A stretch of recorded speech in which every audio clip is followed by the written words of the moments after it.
അമേരിക്കയിൽ ഇന്ത്യൻ വംശജർക്കെതിരെ നടക്കുന്ന വിദ്വേഷ പ്രചരണങ്ങളുടെയും മറ്റു വർഗീയ ആക്ഷേപങ്ങളുടെയും ഒരു ധാരണ നമുക്ക് സോഷ്യൽ മീഡിയയിലൂടെയും നവമാധ്യമങ്ങളിലൂടെയും ലഭിച്ചുകൊണ്ടിരിക്കുന്ന ഒരു അവസ്ഥയാണ്. പാശ്ചാത്യ രാജ്യങ്ങളിലേക്ക് കുടിയേറിയിരിക്കുന്ന ഇന്ത്യൻ വംശജർ വിവിധങ്ങളായി അനുഭവിച്ചുകൊണ്ടിരിക്കുന്ന വംശീയ വിദ്വേഷത്തെക്കുറിച്ചുള്ള കാര്യമാണ് നമ്മൾ ഇന്ന് ഡിസ്കസ് ചെയ്യുന്നത്. മതം, വംശീയത അല്ലെങ്കിൽ ജാതി എന്ന് പറയുന്ന ഈ മൂന്ന് കോണുകളിൽ നിന്നുകൊണ്ട് രൂപീകരിക്കപ്പെട്ട ഒരു പൊളിറ്റിക്കൽ എക്കോണമിയുടെ ഇംബാലൻസ് അല്ലെങ്കിൽ അസന്തുലിതാവസ്ഥയാണ് ഇതിൻ്റെ ഒരു ഭാഗമെന്ന് അല്ലെങ്കിൽ ഇതിന് ഒരു പ്രധാന കാരണമെന്ന് ഞാൻ വിശ്വസിക്കുന്നു. വംശീയമായിട്ടുള്ള ഒരു ബേസിസ് ഇന്ത്യൻ കുടിയേറ്റത്തിന് പാശ്ചാത്യ രാജ്യങ്ങളിൽ ഉണ്ട് എന്ന് പറയാൻ ആഗ്രഹിക്കുന്നു. അതായത് അമേരിക്കയുടെ എക്സാമ്പിൾ തന്നെ എടുക്കുകയാണെങ്കിൽ 1800കളിലും 1990കളുടെ ആരംഭത്തിലും പഞ്ചാബ് സിന്ധ് പ്രവിശ്യയിൽ നിന്ന് പോയ സിഖ് വംശജരാണ് ആദ്യമായി അവിടേക്ക് കുടിയേറപ്പെട്ടവർ. അത് വളരെ അടിസ്ഥാന വർഗമായിരുന്നു, കർഷകരായിരുന്നു. അവരാണ് ആദ്യമായി അവിടെ ചെല്ലുന്നതും പിന്നീട് 1990കളിൽ പൗരാവകാശത്തിന് വേണ്ടി പ്രവർത്തിക്കുന്നതും അവർ തന്നെയാണ്. അപ്പോൾ കൃത്യമായി നമ്മൾ മനസ്സിലാക്കുക, അവര് വളരെ താഴേക്കിടയിലുള്ള കർഷകരായിരുന്നുകൊണ്ട് തന്നെ ഒരു എക്കണോമിക് ആയിട്ടുള്ള അല്ലെങ്കിൽ സാമ്പത്തികമായിട്ടുള്ള ഒരു ഫോഴ്സ് ആവാൻ അവർക്ക് സാധിച്ചിരുന്നില്ല. അതിന്റെ വ്യത്യാസം നമുക്ക് രണ്ടാമത് വന്ന വേവിൽ, അതായത് 1965 ശേഷം വന്ന വേവിൽ അത് വളരെ വ്യത്യസ്തമായി നമുക്ക് കാണുവാൻ സാധിക്കും. പക്ഷെ ഈ ഫസ്റ്റ് വേവിൽ തന്നെ പൗരാവകാശം എന്നുള്ളത് അവർക്ക് വലിയൊരു നിർബന്ധമായിരുന്നു. പക്ഷേ പൗരാവകാശത്തിന് വേണ്ടി എപ്പോഴൊക്കെയോ അവർ കോടതിയെ സമീപിച്ചിട്ടുണ്ടോ ആ സമയത്തെല്ലാം തന്നെ ഈ പഞ്ചാബ് വംശജർ വൈറ്റ് അല്ല, അല്ലെങ്കിൽ വൈറ്റ് ബൈ കോമൺ സെൻസ്, അവരെ അങ്ങനെ കാണാൻ സാധിക്കുന്നില്ല എന്ന് പറഞ്ഞ് മാറ്റി നിർത്തുകയും അവർക്ക് പൗരാവകാശം ഇല്ലാതാക്കുകയും ചെയ്തതായിട്ടാണ് നമുക്ക് കാണാൻ സാധിക്കുന്നത്. എന്നാൽ 1965 ശേഷം നടക്കുന്ന പ്രധാനപ്പെട്ട ഒരു കുടിയേറ്റ വേവ് എന്ന് പറയുന്നത് അവിടുത്തെ പൗരാവകാശ പ്രസ്ഥാനങ്ങൾ നേടിയെടുത്ത സ്വാതന്ത്ര്യത്തിന് ശേഷമാണ്. മാർട്ടിൻ ലൂതർ കിങ് ജൂനിയർ പോലുള്ള വിപ്ലവകാരികൾ നേടിയെടുത്ത ഒരു സ്വാതന്ത്ര്യത്തിന് ശേഷമാണ് വളരെ വലിയ രീതിയിലുള്ള ഇന്ത്യൻ കുടിയേറ്റം അമേരിക്കയിലേക്ക് നടക്കുന്നത്. എന്നാൽ ബ്രിട്ടനിൽ നമ്മൾ 1947 ശേഷം തന്നെ ഒരു കുടിയേറ്റം നടക്കുന്നുണ്ട്. തീർച്ചയായും നമ്മുടെ സ്വാതന്ത്ര്യത്തിന് ശേഷമാണ്, ഇന്ത്യൻ സ്വാതന്ത്ര്യത്തിന് ശേഷമാണ് അവിടേക്ക് അത് നടക്കുന്നത്. ഇങ്ങനെ ഉണ്ടായ ഈ കുടിയേറ്റം തീർച്ചയായും നമ്മൾ നോക്കുമ്പോൾ സ്കിൽഡ് പ്രൊഫഷണൽ, അതായത് ഡോക്ടേഴ്സ്, എഞ്ചിനീയേഴ്സ്, നഴ്സസ്, അങ്ങനെ പാരാമെഡിക്കൽ, പാരാലീഗൽ, അങ്ങനെ ഉള്ള ഫീൽഡുകളുള്ളവരാണ് ഏറ്റവും കൂടുതൽ അവിടേക്ക് ചെല്ലുവാനിടയായിത്തീർന്നത്. അത് മാത്രമല്ല, അവർക്ക് ഫാമിലി റീയൂണിഫിക്കേഷൻ പ്രോഗ്രാം ഉണ്ടായിരുന്നു. വെച്ചാൽ കുടുംബമായി അവർക്ക് എത്തുവാനുള്ള ഒരു സാധ്യതയും കൂടി അവിടെ ഉണ്ടായിരുന്നു. അങ്ങനെ ഉണ്ടായ ഒരു കമ്മ്യൂണിറ്റിയാണ്, അങ്ങനെ ഉണ്ടായ ഒരു മൈഗ്രേറ്ററി പാറ്റേൺ ആണ് ഇന്ന് നമ്മൾ കാണുന്ന മൈഗ്രേറ്ററി പാറ്റേണായി വളരെ വലിയ ഒരു സമ്പദ് ഘടനയുടെ ഭാഗമായി തീരുവാൻ ഇന്ത്യൻ വംശജർക്ക് കഴിയുന്നത് എന്ന് നമുക്ക് കാണാൻ സാധിക്കും. അപ്പോൾ അതുകൊണ്ട് തന്നെ ഇപ്പോൾ ഏകദേശമുള്ള 5.2 ബില്യൺ ഇന്ത്യക്കാർ അവിടുത്തെ ഏറ്റവും വലിയ ഒരു എക്കണോമിക് ഫോഴ്സ്, ഒരു സാമ്പത്തിക സ്രോതസ്സിന്റെ ഒരു വലിയ ഫോഴ്സായി മാറിയിരിക്കുന്നു. അവർ ചൈനക്കാരെയും മറ്റ് ഏഷ്യൻ വംശജരെയും ബ്ലാക്സിനെ എല്ലാം ഉപരിയായി അവർ വലിയൊരു ഫോഴ്സായി മാറിയിട്ടുണ്ട് എന്ന് നമുക്ക് കാണാൻ സാധിക്കും. പക്ഷെ ഇതിന്റെ വംശീയമായ ഒരു ആസ്പെക്ട് ഇവിടെ തന്നെ നമുക്കുണ്ട്. അതായത് കൃത്യമായി കോടതികളിൽ മാറി മറിഞ്ഞു വന്ന നീതി വ്യവഹാരങ്ങൾ അല്ലെങ്കിൽ ന്യായ വ്യവഹാരങ്ങളിലൂടെയാണ് ഈ സ്വാതന്ത്ര്യം ലഭിക്കുന്നതും.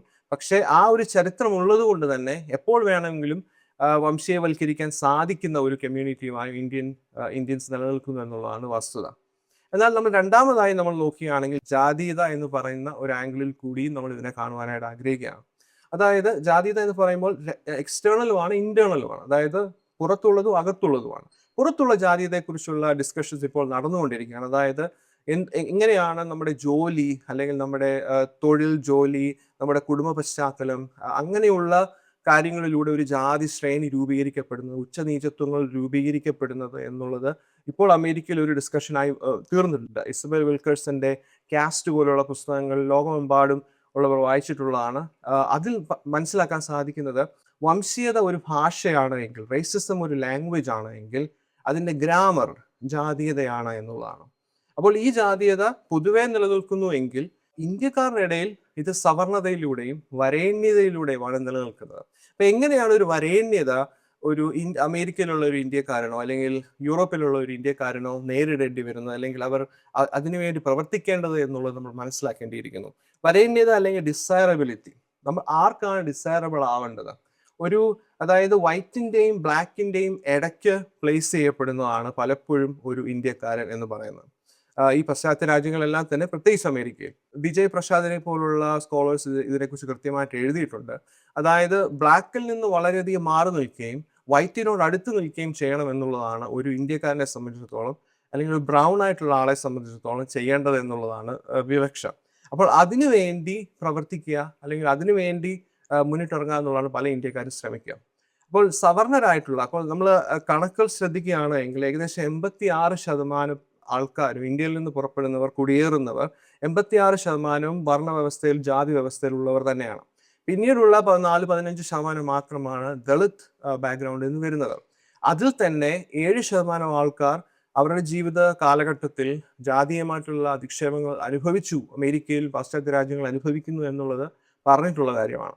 അപ്പോൾ തീർച്ചയായും നമ്മൾ ജാതിയുടെ ഇന്റേണൽ ആയിട്ടുള്ള ഒരു ഫോഴ്സും കൂടി നമ്മൾ മനസ്സിലാക്കണം.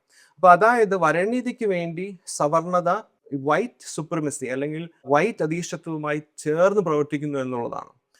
അവര് നിലനിർത്തി കൊണ്ടുപോകുന്ന സോഷ്യൽ ഡൈനാമിക്സ് അല്ലെങ്കിൽ സാമൂഹിക ബലാബല തന്ത്രങ്ങളിൽ പെട്ടുപോവുക എന്നുള്ളതാണ്, അല്ലെങ്കിൽ അതുമായി ചേർന്ന് പ്രവർത്തിക്കുക എന്നുള്ളതാണ് സവർണത മുന്നിലേക്ക് വെക്കുന്ന ഒരു വിവക്ഷ. വൈറ്റ് ക്രിസ്ത്യൻ സുപ്രമസി, വെള്ളക്കാരുടെ ഇടയിൽ നിലനിൽക്കുന്ന ക്രിസ്ത്യൻ അധീശത്വം എന്ന് വേണമെങ്കിൽ പറയാം. പക്ഷെ അപ്പോഴും ചോദ്യമുണ്ടാവും, എന്തുകൊണ്ടാണ് ഒരു വ്യവസ്ഥാപിത മതത്തിന്റെ ഭാഗമല്ലാതെയും ഒരുപാട് ക്രിസ്ത്യൻസ് അവിടെ ഉണ്ട്, അല്ലെങ്കിൽ ക്രിസ്ത്യൻ മതത്തിൽ പെടാത്ത ആൾക്കാരാണ് ഏറ്റവും കൂടുതൽ പാശ്ചാത്യ രാജ്യത്തുള്ളത് എന്നുള്ള ഒരു ബോധം എല്ലാവർക്കും നമുക്കറിയാം.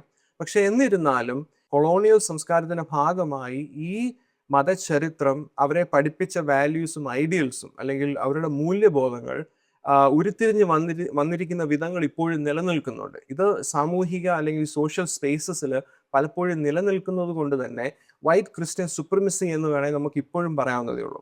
അപ്പോൾ അങ്ങനെ മതം, അതായത് ക്രിസ്തു മതം നിലനിർത്തി പോരുന്ന ചില അപരവൽക്കരണങ്ങളും ചില പ്രത്യയ ശാസ്ത്രങ്ങളും ഇപ്പോഴും നിലനിൽക്കുന്നു എന്നുള്ളത് കൊണ്ട് തന്നെ ഹിന്ദു സവർണത ഇതുമായി ചേർന്ന് പ്രവർത്തിച്ച് ഒരു വരേണ്യത ഉളവാക്കുകയാണ് ചെയ്യുന്നത്. ആ വരേണ്യയുടെ ഭാഗമായി നിലനിൽക്കേണ്ടതായിട്ടുള്ള ആവശ്യകതയും അങ്ങനെയായി വരുന്നു.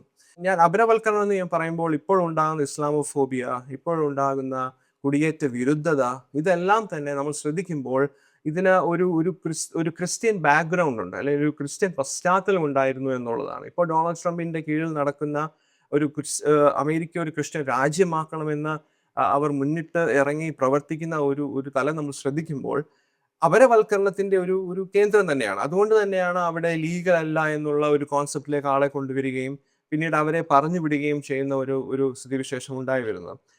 മാത്രമല്ല മറ്റു സുഹ്റാൻ മംദാനിയെ പോലുള്ള പുതിയ നേതാക്കൾ മറ്റു ഒരു ഇസ്ലാം മതത്തിലായതുകൊണ്ട് തന്നെ അവരെ അവിടെ നിന്ന് പോകണമെന്ന് പറയുന്ന ഒരു സ്ഥിതിവിശേഷത്തിലേക്ക് എത്തുന്നത്.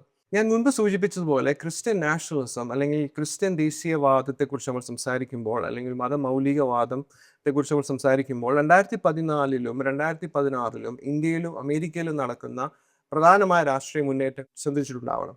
അതായത് 2014 ഇന്ത്യയിൽ നടക്കുന്ന മോദി ഗവൺമെന്റിന്റെ VHP RSS സംഘപരിവാർ ശക്തികളുടെ ഒരു മുന്നേറ്റവും, അതേസമയം തന്നെ 2016 ഡൊണാൾഡ് ട്രംപിന്റെ നേതൃത്വത്തിൽ വരുന്ന ആദ്യത്തെ മന്ത്രിസഭയിലും ഇത് വളരെ കൃത്യമായി മതമൗലികവാദം അല്ലെങ്കിൽ അപരവൽക്കരണം കൃത്യമായ ഒരു അജണ്ടയെ അവർ സൂചിപ്പിച്ചിരുന്നു. എന്നാൽ രണ്ടാമത് വന്ന ഡൊണാൾഡ് ട്രംപിന്റെ പ്രസിഡൻസി അല്ലെങ്കിൽ മന്ത്രിസഭയിൽ ഇതൊരു അജണ്ടയായി തന്നെ, ഒരു പ്രധാന അജണ്ടയായി തന്നെ അവർ മുന്നിട്ട് കൊണ്ടുവരികയും ആദ്യത്തെ 100 ദിവസങ്ങളിൽ തന്നെ ഒരുപാട് ആൾക്കാർ, അതായത് ക്രിസ്ത്യൻ അല്ലാത്ത, വൈറ്റ് അല്ലാത്ത ആൾക്കാരെ തെരഞ്ഞുപിടിച്ച് അവരെ രാജ്യത്ത് നിന്ന് പുറത്താക്കേണ്ട ഒരു അവസ്ഥയിലേക്ക് അവർ എത്തിച്ചു എന്നുള്ളതാണ്. അപ്പോൾ ഇത് കൃത്യമായും അമേരിക്കയിൽ മാത്രമല്ല, ഇത് UK-യിലും ഇത് തന്നെയാണ് നടക്കുന്നത്. അതുമാത്രമല്ല സവർണ മനോഭാവമുള്ള ഇന്ത്യൻ വംശജരെ കണ്ടെത്തുന്നതിലും അവർ വളരെ സക്സസ്ഫുൾ ആയിരുന്നു. അപ്പോൾ നമ്മൾ വിവേക് രാമസ്വാമി അല്ലെങ്കിൽ തുൾസി ഗാബാർഡ്, ചെറുപ്പക്കാരായിട്ടുള്ള യുവനിരയിലുള്ള റിപ്പബ്ലിക്കൻ പാർട്ടിയിലുള്ള മതമൗലികവാദികളായിട്ടുള്ള ആൾക്കാരെ നമ്മൾ ശ്രദ്ധിച്ചാൽ നമുക്ക് കാണുവാൻ സാധിക്കും. പലപ്പോഴും ഇന്ത്യയിൽ നിന്നുള്ള VHP RSS സംഘപരിവാർ ശക്തികളുടെ സ്രോതസ്, അതായത് പണം കൊണ്ടാണ് പലപ്പോഴും അവരുടെ രാഷ്ട്രീയ മുന്നേറ്റങ്ങൾ അവർ നടത്തിയിരിക്കുന്നത്. അത് മാത്രമല്ല വളരെ കൃത്യമായി ഒരു റിവേഴ്സ് റേസിസം ഉണ്ട് എന്ന് പറയുകയും അതായത് വെള്ളക്കാരായിട്ടുള്ള ആൾക്കാരുമായി ചേർന്ന് നിന്ന ആഫ്രിക്കൻ വംശജരെ പുറത്താക്കണം, അല്ലെങ്കിൽ ആഫ്രിക്കൻ വംശജരോട് കൂടുതൽ അടിച്ചമർത്തണം എന്നുള്ള ഒരു ഐഡിയ പോലും വിവേക് രാമസ്വാമി ഒക്കെ ഉണ്ടായി. ഋഷി സുനാക് പ്രധാനമന്ത്രിയായിരുന്ന സമയത്ത് അദ്ദേഹം പാർലമെന്റിൽ തന്നെ കറുത്ത ബ്ലാക്സിന് വേണ്ടി സംസാരിച്ച ഒരു ബ്ലാക്ക് ലേഡിയെ അവരോട് ഇരിക്കാൻ പറയുകയുണ്ടായിരുന്ന ഒരു ന്യൂസ് നമ്മൾ ഒരുപക്ഷെ കണ്ടു കാണും. അപ്പോൾ എന്തുകൊണ്ടാണ് ഈ സവർണതയിൽ ഊന്നി നിൽക്കുന്ന ഒരു പശ്ചാത്തലമുള്ള ഈ യുവനിരയുള്ള ചെറുപ്പക്കാർ പോലും ഇങ്ങനെ പ്രവർത്തിക്കുന്നത് എന്നുള്ളത് നമ്മൾ ഈ ബാലൻസിന്റെ അല്ലെങ്കിൽ ഈ ഒരു പൊളിറ്റിക്കൽ എക്കോണമിയുടെ ഭാഗമായി നമ്മൾ അതിനെ കാണേണ്ടതായിട്ട് വരും. അപ്പോൾ അങ്ങനെയുള്ള ഒരു സമ്പദ്ഘടന അല്ലെങ്കിൽ ഒരു രാഷ്ട്രീയ സമ്പദ്ഘടന അല്ലെങ്കിൽ പൊളിറ്റിക്കൽ എക്കോണമി എന്ന് നമ്മൾ പറയുന്നത് മുന്നോട്ട് പോകും തോറും വളരെ കോംപ്ലിക്കേറ്റഡ് ആയി മാറുകയാണ്. അപ്പോൾ അതുകൊണ്ട് തന്നെ ഞാൻ ആദ്യം പറഞ്ഞ ഈ വംശീയ വിദ്വേഷ പ്രചരണങ്ങൾ നടത്തുന്നവർ പലപ്പോഴും അങ്ങോട്ടും ഇങ്ങോട്ടും സംസാരിക്കുന്നത്, അതായത് കോമൻസുകളിൽ തന്നെ നമ്മൾ കാണാൻ സാധിക്കുന്നത്, നിങ്ങൾ വേണ്ട രീതിയിൽ അമേരിക്കൻ ആവുന്നില്ല, അല്ലെങ്കിൽ വേണ്ട രീതിയിൽ യൂറോപ്യൻ ആവുന്നില്ല, നിങ്ങളുടെ സംസ്കാരങ്ങളും നിങ്ങളുടെ കാര്യങ്ങളും എന്തിനാണ് ഇവിടെ കൊണ്ടുവരുന്നത് എന്നുള്ള ചോദ്യമാണ് അവർ ചോദിക്കുന്നത്. പക്ഷെ അവർ മനസ്സിലാകാതെ പോകുന്നത്, അങ്ങനെ ചെയ്താലും ഇതിനു മുൻപ് തന്നെ ഒരു വംശീയമായിട്ടുള്ള ഒരു വിവേചനം നിലനിന്നിരുന്ന സ്ഥലമായതുകൊണ്ട് തന്നെ ഇത് വളരെ പെട്ടെന്ന് തന്നെ അപരവൽക്കരിക്കപ്പെടുവാൻ, നമ്മുടെ സംസ്കാരങ്ങളും നമ്മുടെ കാര്യങ്ങളും നമ്മുടെ സാമൂഹിക ഫോർമേഷൻസ്, സോഷ്യൽ ഫോർമേഷൻസ് എല്ലാം തന്നെ അപരവൽക്കരിക്കപ്പെടുവാൻ പെട്ടെന്ന് സാധിക്കുമെന്നുള്ളത് പലരും മറന്നു പോകുന്നു. അപ്പൊ അതുകൊണ്ട് തന്നെ പരസ്പരം കുറ്റപ്പെടുത്താതെ നമ്മൾ ചേർന്ന് നിൽക്കേണ്ടതായിട്ടൊരു അവസ്ഥയുണ്ട്. മുന്നോട്ട് പോകുമ്പോൾ എങ്ങനെയാണ് നമ്മൾ ഈ ജാതി മത വംശീയ വിദ്വേഷങ്ങൾ രൂപപ്പെട്ടു വരുന്ന ഈ ഇന്റേണൽ സ്ട്രക്ചറിനെ അല്ലെങ്കിൽ ഈ ആന്തരിക ഘടനയെ നമുക്ക് പൊളിച്ചെഴുതാൻ സാധിക്കും എന്നുള്ളത് നമ്മൾ ചിന്തിക്കേണ്ടതുള്ളതാണ്. അതിനൊരു എക്സാമ്പിൾ മാത്രം, ഒരു ഉദാഹരണം മാത്രം ഞാൻ പറയുകയാണ്. 1913 രൂപീകരിക്കപ്പെട്ട ഗദർ പാർട്ടിയെ കുറിച്ചാണ് ഞാൻ പറയാൻ ആഗ്രഹിക്കുന്നത്. ഗദർ പാർട്ടി ഒരുപക്ഷെ ലോകമെമ്പാടുമുള്ള ഇന്ത്യക്കാർക്കറിയാം. സ്വാതന്ത്ര്യ സമരത്തിന്റെ ഭാഗമായിരുന്ന ഗദർ പാർട്ടിയെ കുറിച്ചാണ് ഞാൻ ഈ പറയുന്നത്. പക്ഷെ അതിന്റെ ഉത്ഭവം ആരംഭിക്കുന്നത് അമേരിക്കയിലാണ്. 1913 അത് പഞ്ചാബ് സിന്ധ് പ്രവിശ്യയിൽ നിന്ന് പോയ, ഞാൻ 1800കളിൽ പോയി എന്ന് പറയുന്ന ആളുകൾ അവരുടെ ഇടയിൽ ആരംഭിച്ച ഒരു മൂവ്മെന്റാണ് ഗദർ പാർട്ടി. ഇന്ത്യയിലെ സ്വാതന്ത്ര്യ സമരത്തിന് വേണ്ടി അവർ രൂപീകരിച്ചതാണ് ഗദർ പാർട്ടി. എന്നാൽ ആ ഗദർ പാർട്ടിയിൽ അംഗമായിരുന്നവരും ആ പാർട്ടിയോട് അനുഭാവം പുലർത്തിയിരുന്നവരും അവർ വളരെ അടിത്തട്ടിൽ നിന്ന് വന്നിട്ടുള്ള ആൾക്കാരായിരുന്നു എന്ന് ഞാൻ പറഞ്ഞു. മാത്രമല്ല അവരുടെ കുടുംബങ്ങൾ പലപ്പോഴും അവർ വിവാഹം കഴിച്ചിരുന്നത് ബ്ലാക്സിനെയാണ്, അല്ലെങ്കിൽ വിവാഹം കഴിച്ചിരുന്നത് മറ്റ് ഹിസ്പാനിക്, ലാറ്റിൻ അമേരിക്കൻ രാജ്യങ്ങളിൽ നിന്ന് വന്നവരെയാണ് അവർ വിവാഹം പോലും കഴിച്ചിരുന്നത്. ആ കുടുംബങ്ങൾ ഇപ്പോഴും നിലനിൽക്കുന്നു. അലി ഹൈദർ അക്ബർ എന്ന് പറയുന്ന 1920കളിൽ ഈ ഗദർ പാർട്ടിയുടെ ഭാഗമായി തീർന്ന ഒരു മനുഷ്യൻ, അദ്ദേഹത്തിന്റെ കുടുംബത്തെക്കുറിച്ചും അദ്ദേഹത്തിന്റെ കുടുംബ പശ്ചാത്തലത്തെ കുറിച്ചൊക്കെ വിവേക് ബാൽ എഴുതിയ ബംഗാളി ഹാർലം എന്ന് പറഞ്ഞ ഒരു പുസ്തകം ഇപ്പോഴുണ്ട്. ആ പഠനങ്ങൾ എല്ലാത്തിനും നമ്മൾ കാണുന്നത് അടിത്തട്ടിലുള്ള ആളുകളുമായി, അതായത് സമൂഹത്തിൽ അപരവൽക്കരിക്കപ്പെടുന്നവരെയോ കൂടെ നിൽക്കുന്ന ഒരു ചരിത്രം ഇന്ത്യക്കാർക്ക് ഉണ്ടായിരുന്നു എന്നുള്ളതാണ്. അപ്പോൾ തീർച്ചയായും ഇപ്പോഴുള്ള വർഗീയ വിദ്വേഷങ്ങളെയും വംശീയ വിദ്വേഷങ്ങളെയും ഒക്കെ നമുക്ക് ഫേസ് ചെയ്യണമെങ്കിൽ, അതിനെ മുന്നോട്ടൊരു നല്ല ഭാവി ഉയർത്തിയെടുക്കണമെന്നുണ്ടെങ്കിലും തീർച്ചയായും ബ്ലാക്സ് അല്ലെങ്കിൽ ലറ്റിനോസ് എന്ന് പറയുന്ന കമ്മ്യൂണിറ്റീസുമായിട്ടോ അല്ലെങ്കിൽ തദ്ദേശീയരായിട്ടുള്ള കമ്മ്യൂണിറ്റീസുമായിട്ട് ചേർന്ന് നിന്നെങ്കിൽ മാത്രമേ ഇന്ത്യക്കാർക്ക് സാധിക്കുകയുള്ളൂ. എന്നിരുന്നെങ്കിൽ മാത്രമേ ഒരു പുതിയ തലമുറ അല്ലെങ്കിൽ ഒരു പുതിയ ഭാവി നമുക്ക് രൂപപ്പെടുത്തിയെടുക്കാൻ സാധിക്കുകയുള്ളൂ. ഈ വർഗീയ വംശീയ വിദ്വേഷങ്ങളെ മാറ്റിയെടുക്കാനും സാധിക്കുകയുള്ളൂ. ട്രംപിന്റെ ക്യാമ്പയിൻ്റെ ഒരു വലിയൊരു പാർട്ട് ഇതായിരുന്നു, ആൻറ്റി മൈഗ്രേഷൻ ആയിട്ടുള്ള ഒരു നിലപാടായിരുന്നു ട്രംപിന്റെ. മൈഗ്രന്റ് കമ്മ്യൂണിറ്റിയായ ഇന്ത്യക്കാർ ഈ ട്രംപിന് വേണ്ടി ഇലക്ഷൻ പ്രചരണത്തിന് വേണ്ടി ഇറങ്ങുന്ന ഒരു വലിയ വിഭാഗം ഉണ്ടെന്ന് നമുക്കറിയാം. ഇപ്പോൾ ട്രംപിന്റെ തോറ്റ ഇലക്ഷൻ സമയത്ത് ക്യാപിറ്റൽ ആക്രമണം നടന്നപ്പോൾ അതിൽ കൊടി വീശിയ മലയാളികളെ നമ്മൾ കണ്ടിരിക്കുകയുണ്ട്.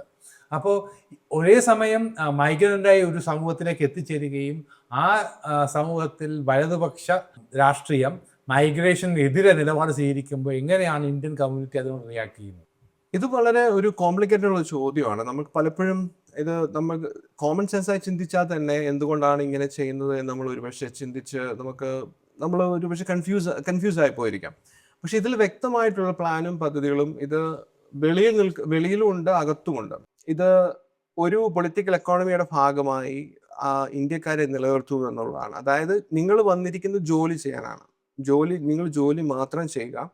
അപ്പോൾ അങ്ങനെ ഉണ്ടാകുന്ന നിങ്ങൾ ഈ ഒരു കമ്മ്യൂണിറ്റി അല്ലെങ്കിൽ ഈ ഒരു സ്ട്രക്ചറിന്റെ ഭാഗമായി ഞങ്ങൾക്ക് ടാക്സ് തന്നും മറ്റു കാര്യങ്ങൾ ചെയ്തും നിങ്ങൾ ജോലി മാത്രം ചെയ്യുക, ബാക്കിയുള്ള അവസരങ്ങളൊന്നും നിങ്ങൾക്കില്ല എന്നുള്ള ഒരു വിവക്ഷ 1965 ശേഷം നടക്കുന്ന ഈ മൈഗ്രേഷനിൽ അവർ വെക്കുന്നുണ്ട്.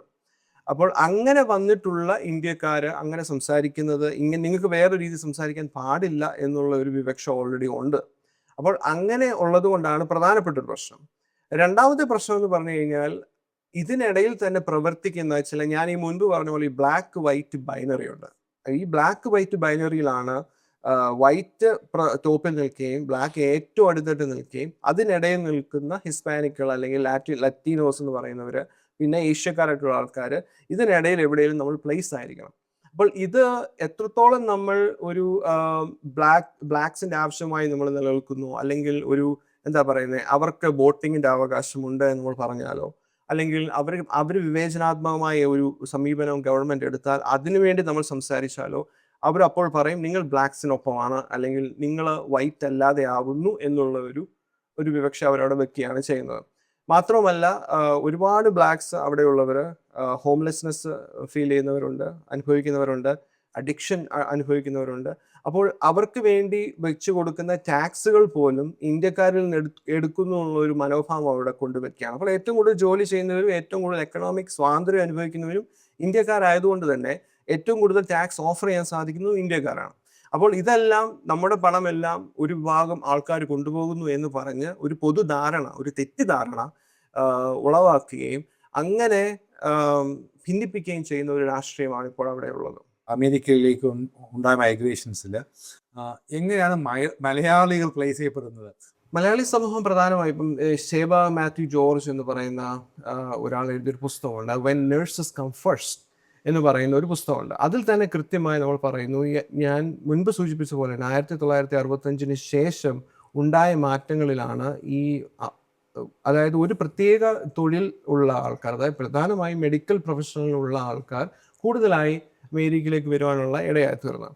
എന്നാൽ നിങ്ങൾ ശ്രദ്ധിക്കുക, അത് കൂടുതലും സ്ത്രീകളാണ് അവിടെ എത്തിച്ചേർന്നത്. അവർ പിന്നീട് അവരുടെ കുടുംബങ്ങളെ കൊണ്ടുവരുന്നു, അവരുടെ ഭർത്താക്കന്മാരെയും കുട്ടികളെയും ഒക്കെ കൊണ്ടുവരുന്നു. പിന്നെ അവിടെ ഒരു ഗ്രൂപ്പായി അവർ ആയിത്തീരുകയാണ് ചെയ്യുന്നത്. അപ്പോൾ ആ പുസ്തകത്തിൽ ഷെബ മറിയം ജോർജിന്റെ പുസ്തകം നമ്മൾ വായിക്കുമ്പോൾ തന്നെ നമുക്ക് മനസ്സിലാവുന്നു, അത് കൂടുതലും ഒരു മലയാളി ക്രിസ്ത്യൻ മൈഗ്രേഷൻ ആയിരുന്നു അവിടെ നടന്നത്. അപ്പോൾ അതുകൊണ്ട് തന്നെ അവർ അവിടെ വന്ന് അവരുടേതായിട്ടുള്ള സാമൂഹിക നിയമങ്ങളും സാമൂഹിക വാല്യൂസും ഒക്കെ അവർ ഉയർത്തിയെടുക്കുവാൻ ശ്രമിച്ചു എന്നുള്ളതാണ്. അപ്പോൾ അങ്ങനെ വളരെ സക്സസ്ഫുൾ ആയി കൾച്ചറലി സാംസ്കാരികമായും സാമ്പത്തികമായും സക്സസ് ആയിക്കൊണ്ടിരുന്ന മലയാളീസ് ഇപ്പോൾ പക്ഷെ അതിലൊരു വ്യത്യസ്തമായ ഒരു കമ്മ്യൂണിറ്റിയും പിന്നീട് വരുവാൻ ഇടയായി തീർന്നു. അത്രയധികം എക്കണോമിക്കലി മുന്നോട്ട് വരാത്ത അല്ലെങ്കിൽ സാമ്പത്തികമായി മുന്നോട്ട് വരാത്ത ആൾക്കാരും ഇപ്പോൾ ഇതിന്റെ ഭാഗമായി നിലനിൽക്കുന്നുണ്ട്. അപ്പോൾ അങ്ങനെ ജോലി ചെയ്ത് അവർ കുടുംബം നടത്തുകയും ആ ഒരു സാമുദായികമായിട്ടുള്ള മുന്നേറ്റം അവർ കൊണ്ടുപോകുന്ന സമയത്ത് തന്നെ ഈ കുടിയേറ്റം, അതായത് മറ്റ് രാജ്യങ്ങളിൽ നിന്നുള്ള കുടിയേറ്റം ഒരു പ്രശ്നമാണ് എന്നുള്ളത് ഒരു വൈറ്റ് കമ്മ്യൂണിറ്റി അവരെ പറഞ്ഞു പഠിപ്പിക്കുകയും അവർ ഏറ്റവും അധികം മാറി നിൽക്കണം, അതായത് ബ്ലാക്സിൽ നിന്ന് മാറി നിൽക്കണം എന്നുള്ളത് കൊണ്ട് തന്നെ അവരുടെ നെയ്ബർഹുഡിൽ താമസിക്കുകയോ അവരുടെ കുട്ടികൾ പഠിക്കുന്ന സ്കൂളുകളിൽ പഠിപ്പിക്കുകയോ ഒന്നും ചെയ്യാതെ മലയാളികൾ ഒരു പ്രത്യേക കമ്മ്യൂണിറ്റിയായി മാറി നിൽക്കുകയാണ് ചെയ്യുന്നത്. അപ്പോൾ ആ മാറി നിൽക്കുന്ന കമ്മ്യൂണിറ്റികൾ പ്രധാനമായും ഒരു ജാതിബോധം ഉള്ള ആൾക്കാർ തന്നെയാണ്. അപ്പോൾ അതുകൊണ്ട് തന്നെ ഈ വരേണ്യത, ഈ ഡിസയറബിലിറ്റി, വൈറ്റിന് ഡിസയറബിൾ ആകുക എന്നുള്ള കോൺസെപ്റ്റ് അവർക്ക് വളരെ കൃത്യമായി കൊണ്ടുപോകാൻ സാധിക്കുന്നുണ്ട്. അപ്പോൾ അതിൻ്റെ ഒരു പ്രശ്നമാണ് ഇപ്പോൾ ഈ 2021 നമ്മുടെ ഇന്ത്യൻ ഫ്ലാഗ് വീശിയ ഒരു മനുഷ്യൻ, അദ്ദേഹം എറണാകുളത്തുകാരനാണ്. അദ്ദേഹത്തെ ഇന്റർവ്യൂ ചെയ്ത സമയത്ത് അദ്ദേഹം പറയുന്നുണ്ട്, അമേരിക്കയിലെ ബ്ലാക്കും ഇന്ത്യയിലെ ദളിത്തും എനിക്ക് ഒരുപോലെയാണ് എന്നും അവർക്കെല്ലാം എന്തൊക്കെയോ കുഴപ്പമുണ്ട് എന്നും ആ കുഴപ്പങ്ങളാൽ നമ്മൾ ഫിക്സ് ചെയ്യേണ്ടതാണ് എന്നും അദ്ദേഹം പറഞ്ഞു വെച്ച ഒരു കാര്യം ഞാൻ ഇപ്പോൾ കൃത്യമായിട്ട് ഓർക്കുന്നു. ഇത് അത്ഭുതം എന്ന് പറയട്ടെ, ഇതാണ് പൊതുവെ മലയാളികളുടെ ഇടയിലുള്ള ഒരു തെറ്റായ ചിന്ത. അത് മാറ്റേണ്ട ചിന്തയാണ്. എനിക്ക് തോന്നി വേറെ രസകരമായ കാര്യം, ജാതി വ്യവസ്ഥയിൽ ജനിച്ച് വളർന്ന് ഒരു തലമുറകളായി നൂറ്റാണ്ടുകളായി ജീവിക്കുന്ന ഇന്ത്യൻ സമൂഹത്തിൽ നിന്ന് ഒരു ജനത അമേരിക്കയിലേക്ക് കുടിയേറുമ്പോൾ ആ ഹൈറാർക്കി ആണല്ലോ ഈ ജാതി വ്യവസ്ഥയുടെ ഗ്രേഡഡ് ഇൻഇക്വാലിറ്റി എന്ന് പറയുന്നത്, ഗ്രേഡഡ് ഹൈറാർക്കി ആണല്ലോ ഈ സിസ്റ്റം എന്ന് പറയുന്നത്. അപ്പം അങ്ങനെ ഒരു ഇക്വാലിറ്റിയുടെ ഒരു ഹൈറാർക്കി അമേരിക്കൻ സൊസൈറ്റിയിൽ ആൾറെഡി ഉണ്ട്. വൈറ്റ്സ് എന്ന് പറയുന്ന പ്രത്യേക അധികാരങ്ങളുള്ള ഒരു വിഭാഗവും ബ്ലാക്സ് എന്ന് പറയുന്ന അവകാശങ്ങൾ ഇല്ലാത്തൊരു വിഭാഗവും, അല്ലെങ്കിൽ അതിൽ നിന്ന് പുറത്തേക്ക് വരാൻ ശ്രമിച്ചുകൊണ്ടിരിക്കുന്ന ഒരു ബ്ലാക്ക് കമ്മ്യൂണിറ്റിയും. അതിൻ്റെ ഇടയ്ക്ക് ഒരു ജാതി വ്യവസ്ഥ പോലെ തന്നെ ഇന്ത്യക്കാർക്ക് സ്വയം പ്ലേസ് ചെയ്യുന്ന ഒരു അവസ്ഥയാണോ നിങ്ങൾ കാണുന്നത്? അങ്ങനെയാണ് എന്ന് വേണമെങ്കിൽ പറയാം. പക്ഷെ അത് കൂടുതൽ പേര് സമ്മതിക്കില്ല. കാരണം അത് അങ്ങനെയല്ല എന്ന് എപ്പോഴും പറഞ്ഞുകൊണ്ടിരിക്കുന്ന ആൾക്കാരും അവിടെ ഉണ്ട്. കാരണം എല്ലാവർക്കും ഈക്വൽ ഓപ്പർച്യൂണിറ്റി ആണല്ലോ എന്ന്, അമേരിക്കയിൽ ഫ്രീഡമാണ് കൂടുതൽ, freedom of right, freedom of speech, freedom of expression, ഇതെല്ലാം ഉള്ളത് കൊണ്ട് തന്നെ അങ്ങനെയല്ല എന്ന് ചിന്തിക്കുന്നവരും ഉണ്ട്. പക്ഷെ ഇതൊരു ജാതീയമായിട്ടുള്ള ഒരു ഉച്ചനീചത്വമാണ് എന്ന് ഇസബൽ വിൽക്കർസനെ പോലുള്ള ആൾക്കാർ ഓൾറെഡി പുസ്തകങ്ങളിൽ എഴുതിയിട്ടുണ്ട്. പക്ഷേ മലയാളികൾ അല്ലെങ്കിൽ ഇന്ത്യക്കാരുടെ ഇടയിൽ ഇത് നിലനിൽക്കുന്നു എന്ന് പറയുന്നത് ഇപ്പോൾ കാസ്റ്റ് ഒരു സ്ഥലം, അത് പ്ലേസ് സ്പെസിഫിക് അല്ല, അല്ലെങ്കിൽ ഒരു സ്ഥലത്ത് മാത്രം സ്പെസിഫിക് ആയി നിൽക്കുന്നതല്ല എന്ന് ആനന്ദ് തിൽത്തുന്റെ പോലുള്ള സ്കോളേഴ്സ് പറഞ്ഞിട്ടുണ്ട്. ഇന്ത്യൻസ് എവിടെയൊക്കെ പോകുന്നുണ്ടോ അവിടെയെല്ലാം അവർ ജാതി കൊണ്ടുപോയിരിക്കുന്നു. അപ്പോൾ ജാതി പോകുന്ന സ്ഥലത്തേക്ക് അവർ സാമൂഹ്യമായി അവർ രൂപീകരണം ചെയ്യുകയും ആ മോഡലുകൾ, അതായത് ഓരോ മാതൃകകൾ അവർ ഫോളോ ചെയ്ത് അവർ അങ്ങനെ തന്നെ ജാതീയത കൃത്യമായി മാനുഷിക ബന്ധങ്ങൾ നിലനിർത്തുകയും ചെയ്യുന്നു എന്നുള്ളതാണ് നമ്മൾ സ്റ്റഡീസ് പറയുന്നത്. അപ്പോൾ അങ്ങനെയാണ് ജാതി അവിടെ ഇന്റേണലായും എക്സ്റ്റേണലായും ജാതി അമേരിക്കയിൽ ഇപ്പോൾ നിലനിന്ന് വരുന്നത്. ഇങ്ങനെ ഒരു റൈറ്റ് വിങ് പൊളിറ്റിക്സിനെ കുറിച്ച് നമ്മൾ സംസാരിക്കുമ്പോൾ തന്നെ അമേരിക്കയിൽ മംദാനിയുടെ നേതൃത്വത്തിൽ ഒരു പുതിയ ലെഫ്റ്റ്, ഞാനൊരു സോഷ്യലിസ്റ്റ് തന്നെയാണ് എന്ന് പറഞ്ഞുകൊണ്ട് ഒരാൾ അമേരിക്കൻ ചരിത്രത്തിൽ ഇങ്ങനെ ഒരു മേയറായി മാറുക എന്ന് പറയുന്നത് മുമ്പ് നമുക്ക് ആലോചിക്കാൻ പറ്റുന്ന ഒരു കാര്യമല്ല.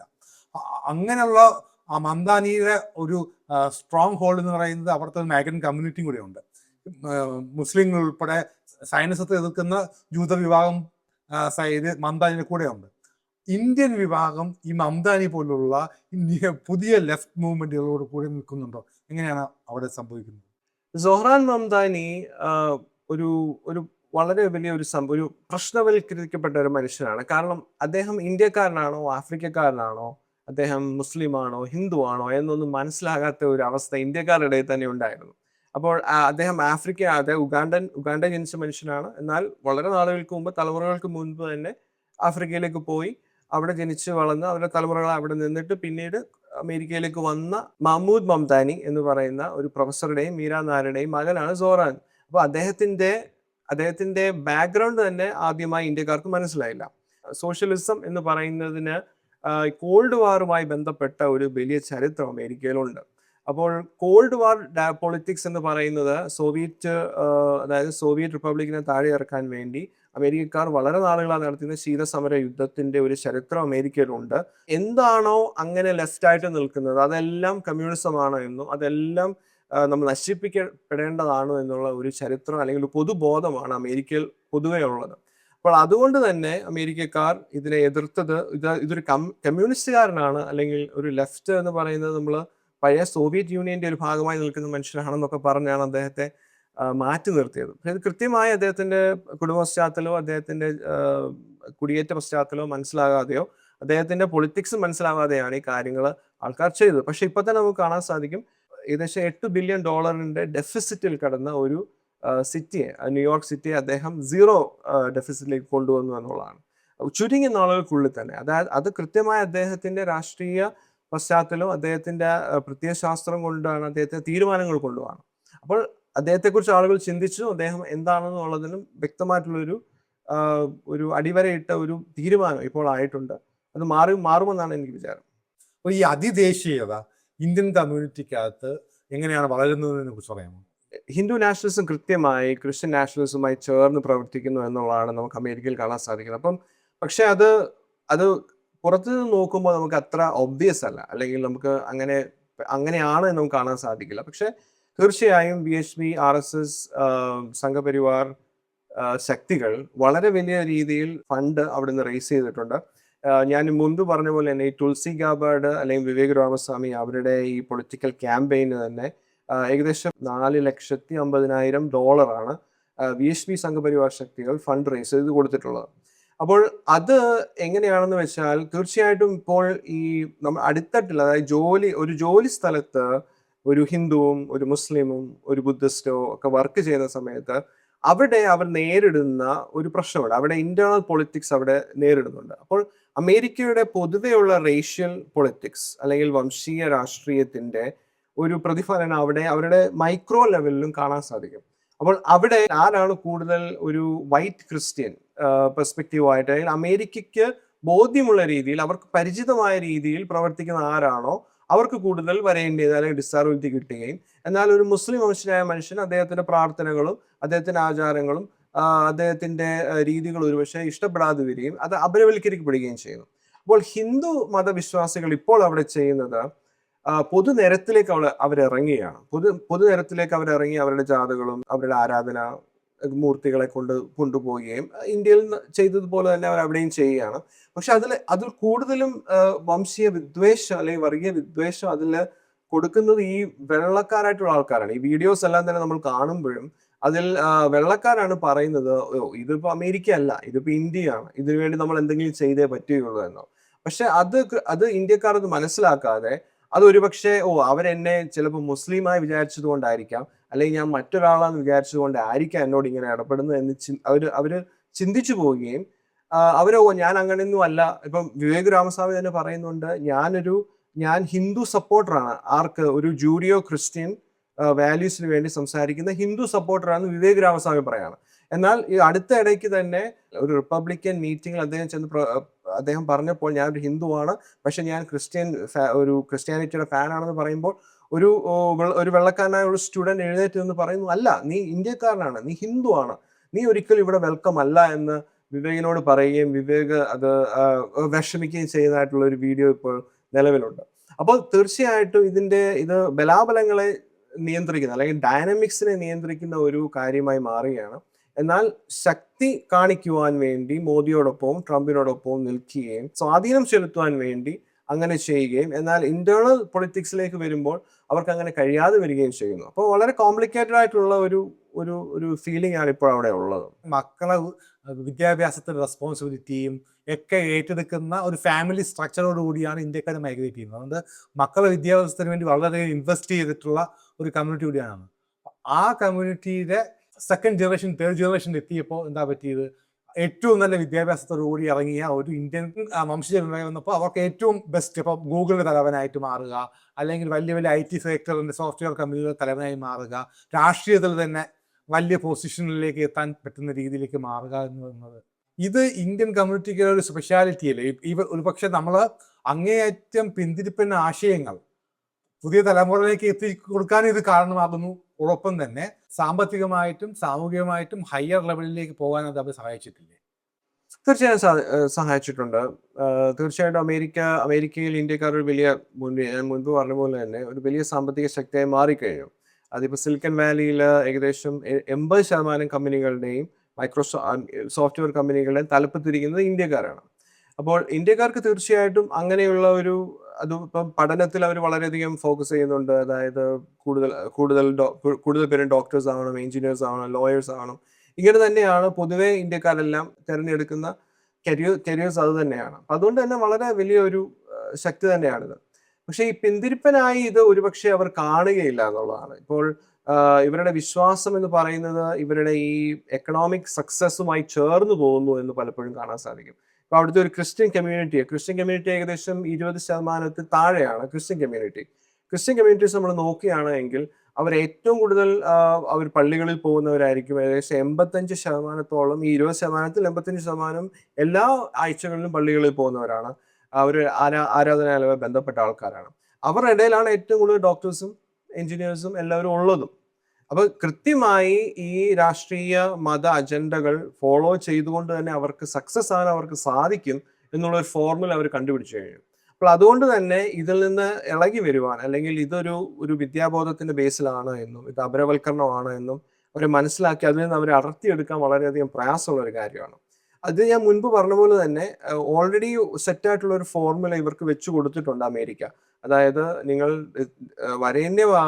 ആകണമെന്നുണ്ടെങ്കിൽ എക്കണോമിക് സക്സസ് ഉണ്ടായിരിക്കണം, അതുപോലെ തന്നെ ഈ വൈറ്റ് ക്രിസ്ത്യൻ വാല്യൂസും മൂല്യങ്ങൾ നിങ്ങൾക്കുണ്ടാവണം. അപ്പൊ അതിൽ മൂല്യങ്ങളിൽ പെട്ടതാണ് ഫാമിലി, മൂല്യങ്ങളിൽ പെട്ടതാണ് ചർച്ച്, മൂല്യങ്ങളിൽ പെട്ടതാണ് സൊസൈറ്റി എന്ന് പറയുന്നത്. അപ്പോൾ ഒരു നല്ല സിറ്റിസൺ ആവുക എന്നുള്ളത് ആ മൂല്യങ്ങളിൽ പെട്ടതാണ്. അപ്പോൾ അത് ഫോളോ ചെയ്യുമ്പോൾ തീർച്ചയായും അവർക്ക് ഡിസൈറബിൾ ആവും, കൂടുതൽ സക്സസ് ജോലിയിൽ അവർക്കുണ്ടാകും, അവർക്ക് മറ്റ് രാഷ്ട്രീയത്തിൽ ഉണ്ടാകും. അപ്പം അവർ കൂടുതലായിട്ട് സക്സസ്ഫുൾ ആയി എന്ന് വരാം. പക്ഷെ അത് ഒരു മിഥ്യാധാരണയുടെയോ അല്ലെങ്കിൽ ഒരു വർഗീയ ബോധത്തിന്റെയോ ബേസിലാണ് എന്നുള്ളത് പലപ്പോഴും ആളുകൾ മനസ്സിലാക്കുന്നില്ല.